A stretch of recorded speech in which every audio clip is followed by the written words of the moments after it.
呢個重點勁啦。經常咧，你哋都會想去咁樣做嘅，磚、地板、或者牆身磚都係唔建議嘅。如果佢質地或者質量都冇問題嘅，真係冇事。但係你單靠個圖片，你冇摸過，你點樣可以無端端去訂咧？加埋人哋有機會係原盒嘅。咩叫原盒咧？即係譬如可能佢一盒係10件，你咁巧咧就係12件，咁你可能要買2盒㗎啦。咁你咪突咗8件咯。咁另外就係咧，你冇摸過個質地啊嘛。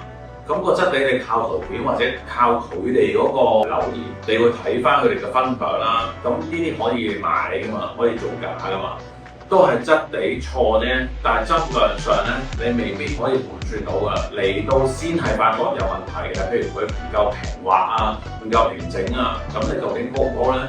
尤其是我紋磚啦。咁泥水師傅話佢好彎喎，咁高唔高啊？高完就好大鑊噶咯喎，以後。咁你咪又係企咗喺度咯。咁你話想退貨，好難嘅，即係呢一個你又要攞到佢退到佢又等佢換翻嚟，係咪？就算我唔使你退貨啦，佢係咪送翻嚟嘅，都係一個問題嚟嘅。咁其實最主要嗰個問題咧，除咗呢啲之外咧，當你覺得冇問題，做完之後先發覺有事咧，呢啲都係屬於機緣巧合，係會阻留住你幾日嘅工作時間或者生活時間去跟會員，所以呢啲嘢盡量避開。